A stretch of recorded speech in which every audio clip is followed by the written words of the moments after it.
रात को आसमान की तरफ देखिए। उन अनगिनत तारों के बीच सजिटेरियस कॉन्स्टलेशन की दिशा में लगभग 26,000 लाइट ईयर्स दूर हमारी मिल्की वे गैलेक्सी का दिल धड़कता है। और उस दिल के केंद्र में छिपा है एक ऐसा दानव जिसकी कल्पना करना भी मुश्किल है। उसका द्रव्यमान हमारे सन से 43 लाख गुना ज्यादा है। सोचिए, अगर हम एक नहीं, हजार नहीं, लाख नहीं, बल्कि पूरे 43 लाख सूर्यों को एक साथ जमा कर दें, तब जाकर उसका वजन बनेगा। उसका नाम है सेजिटेरियस ए। हमारी गैलेक्सी के केंद्र में बैठा एक सुपर मासिव ब्लैक होल।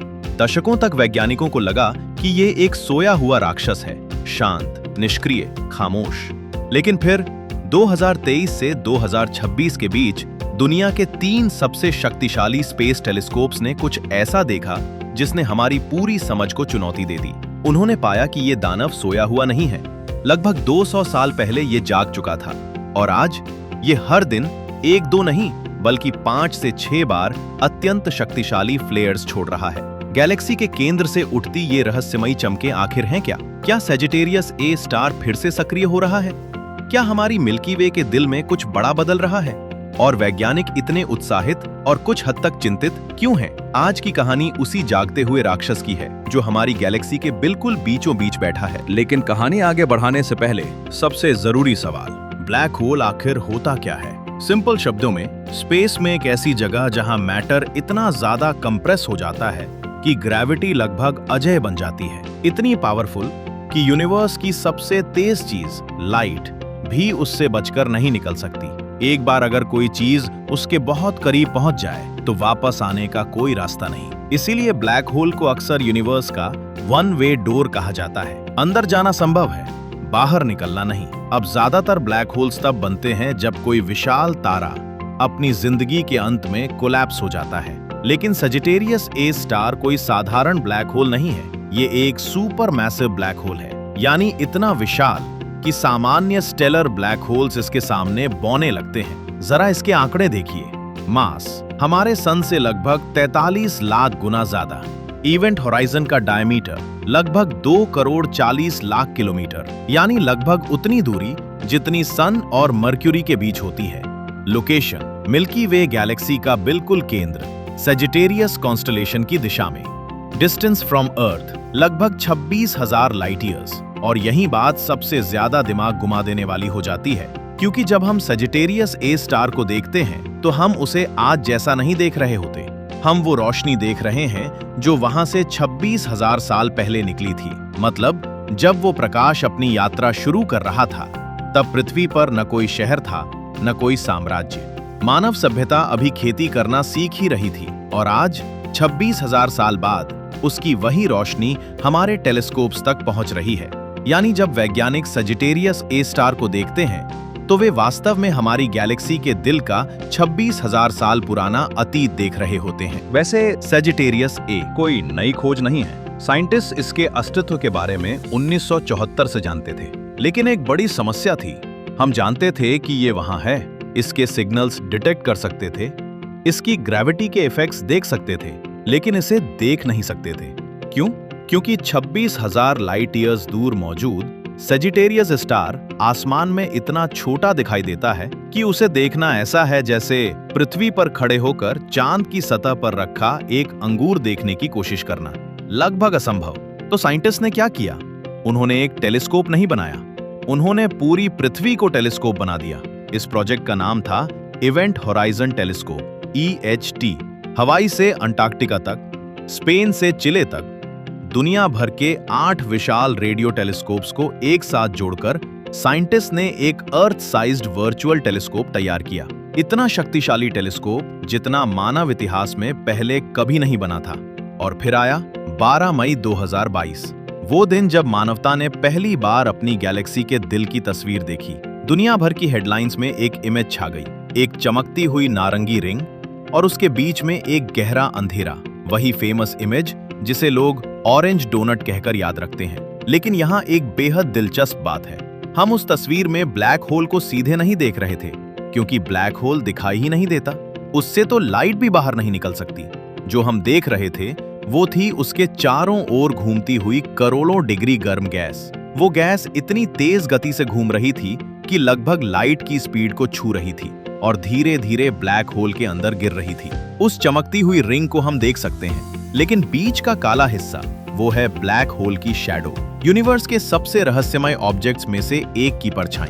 2022 की उस तस्वीर ने इतिहास बना दिया, लेकिन उसमें एक समस्या थी। वो सिर्फ एक स्नैपशॉट थी, एक सिंगल मोमेंट, एक फ्रोजन फ्रेम। उस तस्वीर को देखकर साइंटिस्ट ने मान लिया कि सजिटेरियस स्टार काफी शांत है, एक सोया हुआ दानव, एक डोरमेंट ब्लैक होल। लेकिन उन्हें गलत साबित होने में सिर्फ 1 साल लगा, क्योंकि जल्द ही नए टेलीस्कोप्स ने कुछ ऐसा देखना शुरू किया जिसने पूरी कहानी बदल दी। फिर आया जेम्स वेब स्पेस टेलीस्कोप, वही टेलीस्कोप जिसे इंसान ने यूनिवर्स को पहले से कहीं ज्यादा गहराई से देखने के लिए बनाया है। 2023 और 2024 के दौरान जेम्स वेब ने सजिटेरियस ए स्टार को कुल 48 घंटे तक ऑब्जर्व किया, एक साथ नहीं बल्कि पूरे 1 साल में अलग अलग समय पर। साइंटिस्ट्स उम्मीद कर रहे थे कि उन्हें कभी कभार कोई फ्लेयर दिखाई देगा, लेकिन जो उन्होंने देखा उसने पूरी तस्वीर बदल दी। नॉर्थ वेस्टर्न यूनिवर्सिटी के एस्ट्रोनॉमर फरहाद यूसुफजादे और उनकी टीम ने पाया कि सजिटेरियस ए स्टार बिल्कुल भी शांत नहीं है। असल में यह लगातार सक्रिय है। हर दिन 5 से 6 बड़े फ्लेयर्स, उनके बीच लगातार होने वाले छोटे छोटे सब फ्लेयर्स, और सबसे हैरान करने वाली बात, यह लगभग कभी भी किसी स्टेबल या स्टेडी स्टेट में नहीं पहुंचता, मानो गैलेक्सी के केंद्र में कोई विशाल इंजन लगातार चालू हो। यूसुफजादेह ने इसे कुछ इस तरह वर्णित किया, यह हमेशा एक्टिविटी से उबल रहा है। हर बार जब हम इसे देखते हैं कुछ नया हो रहा होता है। सोचिए, 26,000 लाइट ईयर्स दूर बैठा एक सुपरमैसिव ब्लैक होल, और फिर भी उसके आसपास का माहौल इतना डायनामिक है कि हर ऑब्जर्वेशन में नया व्यवहार दिखाई देता है। फिर आया एक ऐतिहासिक क्षण, 6 अप्रैल 2024। जेम्स वेब के MIRI इंस्ट्रूमेंट ने पहली बार सजिटेरियस ए स्टार के एक फ्लेयर को मिड इंफ्रारेड वेवलेंथ में कैप्चर किया। यह फ्लेयर लगभग 40 मिनट तक चला। पहली बार साइंटिस्ट्स को उस ऊर्जा को देखने का मौका मिला जो पहले उनकी नजरों से छिपी हुई थी। अब तस्वीर साफ होने लगी थी। सजिटेरियस ए कोई गहरी नींद में सोया हुआ राक्षस नहीं था, यह लगातार खा रहा था। गैलेक्सी के केंद्र में मौजूद गैस के बादल, धूल के गुच्छे, छोटे चट्टानी पिंड, यहाँ तक कि कभी-कभी एस्टेरॉयड जैसी वस्तुएं भी धीरे धीरे इसकी ग्रेविटी में फंसकर अंदर गिर रही थीं। और जब यह पदार्थ ब्लैक होल के करीब पहुंचता है तो वह करोड़ों डिग्री तक गर्म हो जाता है। उसी प्रक्रिया से पैदा होते हैं ये रहस्यमयी फ्लेयर्स। लेकिन यह तो सिर्फ शुरुआत थी, क्योंकि साइंटिस्ट्स को जल्द ही एक ऐसा सबूत मिला जिसने संकेत दिया कि सजिटेरियस ए स्टार की कहानी सिर्फ आज की नहीं है। कुछ बहुत बड़ा, बहुत शक्तिशाली और शायद बहुत हिंसक करीब 200 साल पहले हो चुका था। और वही खोज इस पूरी कहानी का सबसे चौंकाने वाला खुलासा बनने वाली थी। लेकिन असली झटका अभी बाकी था। 2023 में नासा के IXPE imaging x-ray polarimetry explorer telescope ने एक ऐसी खोज की जो शायद आने वाले वर्षों में एस्ट्रोनॉमी की टेक्स्ट बुक्स बदल दे। गैलेक्सी के केंद्र में सजिटेरियस ए के आसपास विशाल मॉलिक्यूलर क्लाउड्स मौजूद हैं। ये गैस और डस्ट के इतने बड़े बादल हैं कि इनके अंदर हजारों लाखों तारों के बनने लायक पदार्थ छिपा हो सकता है। सामान्य परिस्थितियों में ये बादल ठंडे और लगभग अंधेरे होने चाहिए, लेकिन साइंटिस्ट्स ने देखा कि ये बादल एक्स रेज में चमक रहे हैं, और यही बात समझ से बाहर थी। आखिर ये ऊर्जा आ कहां से रही थी? फिर IXPE की टीम ने एक रोमांचक जवाब खोजा। ये बादल खुद नहीं चमक रहे थे, ये दरअसल कॉस्मिक मिरर्स थे, ब्रह्मांड के विशाल आईने। वे किसी पुराने एक्सरे ब्लास्ट की रोशनी को रिफ्लेक्ट कर रहे थे, एक ऐसे ब्लास्ट की जो बहुत पहले गैलेक्सी के केंद्र से निकला था। यानी साइंटिस्ट्स सीधे घटना को नहीं देख रहे थे, वे उसकी इको देख रहे थे। बिल्कुल वैसे ही जैसे किसी पहाड़ पर चिल्लाने के बाद कई सेकंड तक गूंज सुनाई देती है। बस फर्क इतना है कि यहाँ एको की यात्रा सेकंडों में नहीं, सैकड़ों सालों में पूरी हुई थी। अब बड़ा सवाल था, ये ब्लास्ट हुआ कब था? जब रिसर्चर्स ने मॉलिक्यूलर क्लाउड्स की पोजीशन, डिस्टेंस और एक्सरे रिफ्लेक्शंस का गणित जोड़ा तो परिणाम चौंकाने वाला था। ये विस्फोट लगभग 200 साल पहले हुआ था, यानी 1820 के दशक में। सोचिए, जब भारत में ईस्ट इंडिया कंपनी का शासन था, जब दुनिया अभी इंडस्ट्रियल रेवोल्यूशन के शुरुआती दौर में थी, उसी समय हमारी गैलेक्सी के केंद्र में कुछ विशाल घटित हो रहा था, और हम उसके बारे में अब जान रहे हैं। साइंटिस्ट्स का अनुमान है कि उस समय सैजिटेरियस ए स्टार आज की तुलना में शायद 10,000 गुना अधिक चमकीला था। 10,000 गुना। ये संख्या सुनने में जितनी बड़ी लगती है, असल में उससे भी ज्यादा है। तुलना के लिए 2013 में रिकॉर्ड किया गया सबसे शक्तिशाली मॉडर्न फ्लेयर उस प्राचीन आउटबर्स्ट की ऊर्जा का केवल लगभग 1% था। यानी 200 साल पहले जो हुआ वो आज देखे जाने वाले फ्लेयर्स से पूरी तरह अलग स्तर की घटना थी। और फिर आया एक और कंफर्मेशन। 2026 में क्रिज्म मिशन जापान, यूरोप और अमेरिका के सहयोग से बनाया गया अत्याधुनिक एक्स-रे ऑब्जर्वेटरी ने भी ऐसे संकेत पाए कि सैजिटेरियस ए स्टार का इतिहास शांत नहीं रहा है। सबूत बताते हैं कि पिछले लगभग 1000 वर्षों में ये कई बार बड़े-बड़े आउटबर्स्ट्स कर चुका है। कभी सक्रिय, कभी शांत, फिर अचानक ऊर्जा का विस्फोट, फिर लंबे समय तक सन्नाटा। अब तस्वीर बिल्कुल बदल चुकी थी। सैजिटेरियस ए कोई सोया हुआ पत्थर नहीं है। ये एक जीवंत, बदलता हुआ और अप्रत्याशित कॉस्मिक बीस्ट है। ये जागता है, भड़कता है, गैलेक्सी को रोशन कर देता है, फिर शांत हो जाता है और फिर किसी दिन दोबारा जाग उठता है। सबसे हैरान करने वाली बात, पिछले लगभग 200 सालों से मानवता इसे एक शांत ब्लैक होल समझती रही, जबकि उसके चारों ओर उसके पुराने विस्फोटों की गूंज अब भी पूरे गैलेक्टिक सेंटर में घूम रही थी। अब आता है वो सवाल जो शायद इस पूरे वीडियो के दौरान आपके दिमाग में घूम रहा था। सैजिटेरियस ए कल अचानक पूरी तरह जाग जाए तो क्या पृथ्वी खतरे में पड़ जाएगी? छोटा जवाब, नहीं। और अच्छी खबर यह है कि इसके पीछे बहुत ठोस वैज्ञानिक कारण है। पहला कारण, दूरी। सैजिटेरियस स्टार हमसे लगभग 26,000 लाइट ईयर्स दूर है। ये दूरी इतनी विशाल है कि उसे समझना भी मुश्किल है। हाँ, वो हमारी गैलेक्सी के केंद्र में बैठा है। हाँ, उसका द्रव्यमान 43 लाख सूर्यों के बराबर है। लेकिन इतनी दूरी पर उसकी ग्रेविटी का पृथ्वी पर कोई विशेष प्रभाव नहीं पड़ता। कल अगर सैजिटेरियस ए स्टार 10 गुना, 100 गुना या 1000 गुना अधिक सक्रिय हो जाए, फिर भी अर्थ अपनी कक्षा में सन के चारों ओर घूमती रहेगी। हमारी सोलर सिस्टम की डायनेमिक्स नहीं बदलेंगी। दूसरा कारण, हमारा अदृश्य कवच। मान लीजिए कि सैजिटेरियस ए स्टार अचानक एक विशाल एक्स रे फ्लेयर छोड़ देता है। सुनने में डरावना लगता है, लेकिन पृथ्वी के पास एक जबरदस्त सुरक्षा कवच है, हमारा एटमॉस्फेयर। वायुमंडल अधिकांश हार्मफुल एक्स रेज और हाई एनर्जी रेडिएशन को एब्जॉर्ब कर लेता है। यानी अगर सैजिटेरियस ए स्टार कल 10,000 गुना अधिक चमकदार भी हो जाए, तो पृथ्वी की सतह पर रहने वाले अधिकांश लोगों को शायद कोई सीधा प्रभाव महसूस नहीं होगा। हमारा एटमॉस्फेयर अरबों वर्षों से यही काम कर रहा है, ब्रह्मांडीय विकिरणों के खिलाफ हमारी रक्षा। तीसरा कारण, ब्लैक होल। पूरी गैलेक्सी नहीं निकलता। साइंस फिक्शन फिल्मों ने हमें एक गलत धारणा दे दी है कि ब्लैक होल धीरे धीरे पूरी गैलेक्सी को खा जाएगा। असलियत इससे बहुत अलग है। सैजिटेरियस ए स्टार की ग्रेविटी शक्तिशाली जरूर है, लेकिन उसका प्रभाव सीमित क्षेत्र तक ही रहता है। वो अपनी जगह से अचानक उठकर गैलेक्सी का पीछा नहीं करता। जो पदार्थ उसके बहुत पास पहुंचता है, वही उसके प्रभाव में आता है। और हम उससे 26,000 लाइट ईयर्स दूर हैं।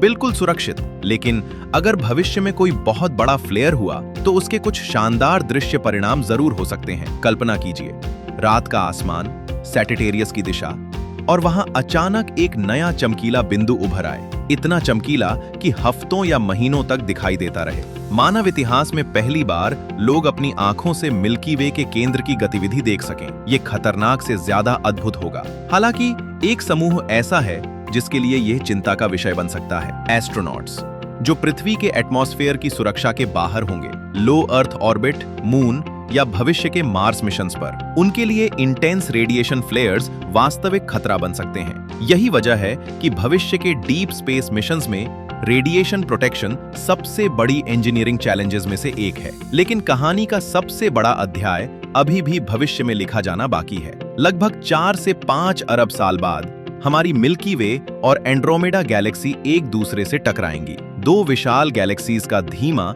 लेकिन भव्य विलय। उस समय गैलेक्सी के केंद्रों की ओर भारी मात्रा में गैस और डस्ट बहने लगेगी, और तब सैजिटेरियस ए स्टार को मिलेगा वो ईंधन जिसकी उसे लंबे समय से तलाश है। वो शायद एक बेहद सक्रिय गैलेक्टिक न्यूक्लियस में बदल जाए। आज के फ्लेयर्स उसके सामने छोटी घटनाएं लगे, लेकिन एक राहत की बात है, उस समय तक न मानव सभ्यता होगी, न पृथ्वी वैसी होगी जैसी आज है। ये घटना हमारी कल्पना के लिए है, हमारे भविष्य के लिए नहीं। तो फिलहाल सेजिटेरियस ए स्टार से डरने की जरूरत नहीं है, लेकिन उसे देखते रहने की जरूरत जरूर है, क्योंकि हमारी गैलेक्सी का ये विशाल दिल अभी भी धड़क रहा है और हर नई ऑब्जर्वेशन हमें बता रही है कि उसकी कहानी अभी खत्म नहीं हुई। लेकिन इस कहानी का सबसे खूबसूरत हिस्सा अभी बाकी है।